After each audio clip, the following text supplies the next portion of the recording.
Baik, Assalamualaikum warahmatullahi wabarakatuh. Saya Putri Alvina Nur Aini dari jurusan Komunikasi Penyiaran Islam akan mempresentasikan hasil PPT yang berjudul Perkembangan Media Cetak. Baik, yang pertama yaitu pengertian media cetak. Apa yang terbesit dalam benak Anda tatkala istilah media cetak dikemukakan? Tentu saja yang pertama kali tergambar dalam benak Anda adalah koran. Koran merupakan media massa pertama dalam peradaban manusia.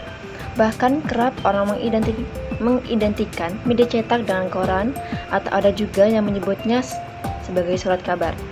Namun, tentu saja bukan hanya koran yang disebut media cetak. Itu karena masih ada yang lain seperti tabloid dan majalah. Khusus untuk istilah tabloid perlu dijelaskan secara khusus karena istilah ini dipergunakan untuk dua hal yang berbeda. Pertama, tabloid mengacu pada ukuran media cetak. Biasanya ukuran tabloid lebih kecil, bahkan sampai separuh koran biasa yang dinamakan spreadsheet. Kedua, tabloid mengacu pada gaya pemberitaan dan pilihan isi berita yang disajikan dengan gaya tabloid yang disebut tabloides. Ringkasnya, istilah tabloid itu mengacu pada dua hal, yaitu format dan isi media cetak.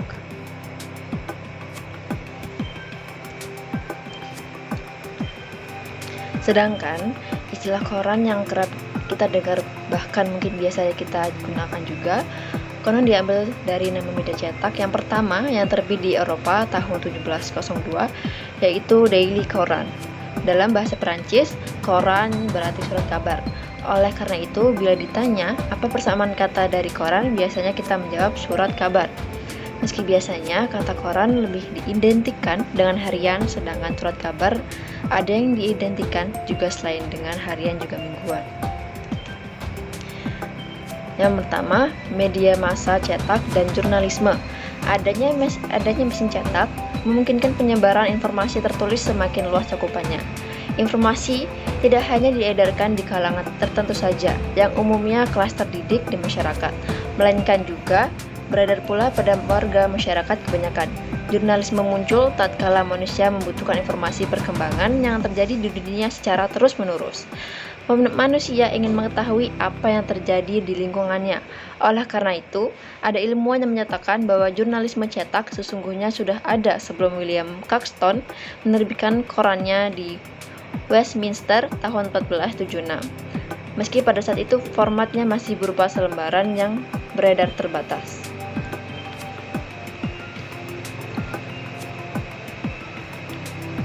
Yang kedua, yaitu jurnalisme cetak.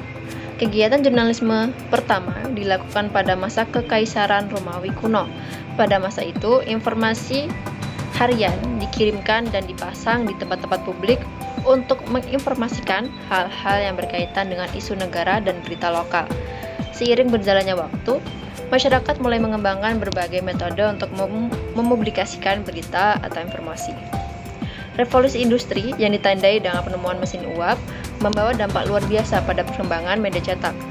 Mesin uap mampu mengenjot oplah untuk memenuhi kebutuhan khalayak akan berita.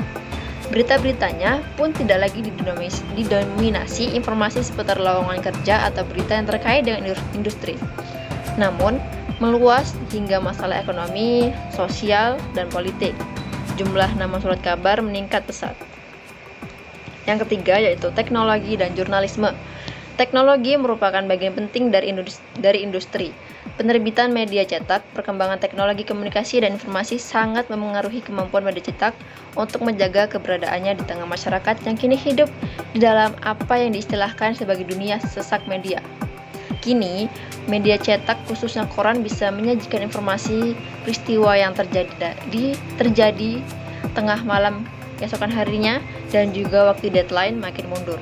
Ini karena perkembangan teknologi percetakan dan khususnya juga karena perkembangan teknologi digital.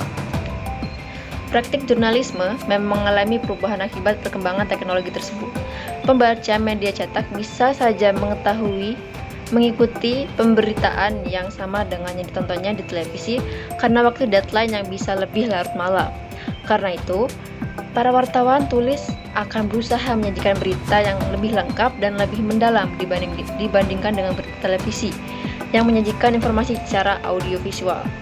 Hal inilah yang sedikit banyak memengaruhi praktik jurnalisme tersebut. Bentuk-bentuk media massa. Yang pertama yaitu koran.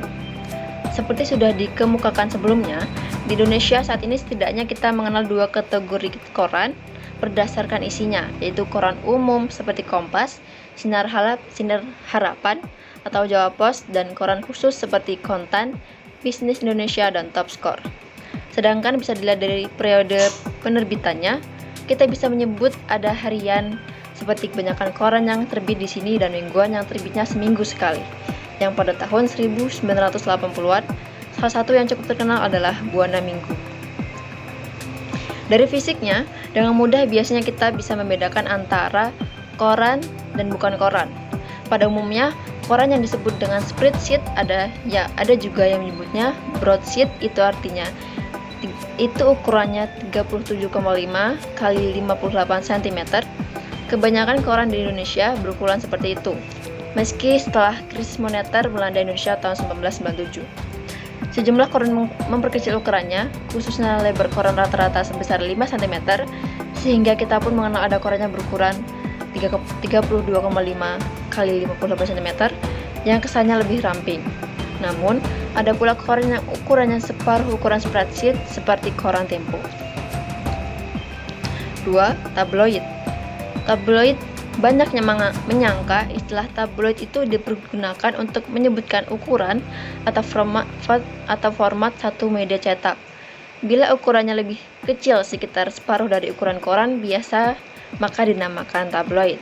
Namun, sesungguhnya istilah tabloid itu mirip dengan istilah sinetron, yang merupakan singkatan.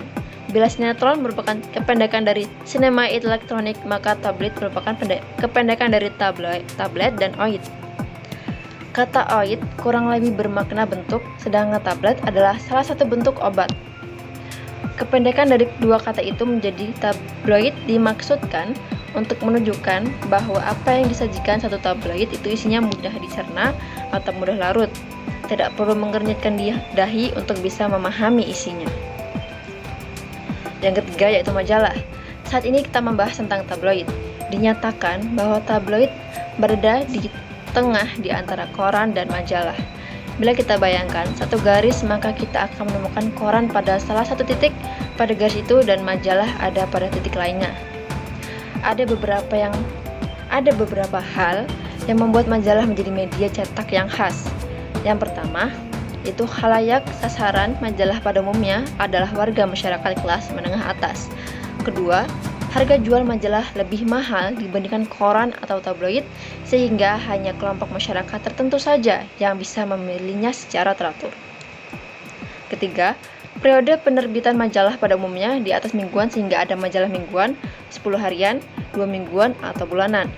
Keempat, dari sisi isi, majalah menyediakan pilihan beragam, mulai dari berita, hobi, kewanitaan, komputer, pendidikan, olahraga, politik, ekonomi dan bisnis, perbankan, industri, gaya hidup, dan seterusnya. Kebanyakan majalah merupakan media khusus, artinya ditujukan kepada kelompok pembaca tertentu. Baik, yang terakhir di sini ada contoh majalah dan tabloid. Yang sebelah kanan itu contoh dari tabloid, yang sebelah kiri itu contoh dari majalah.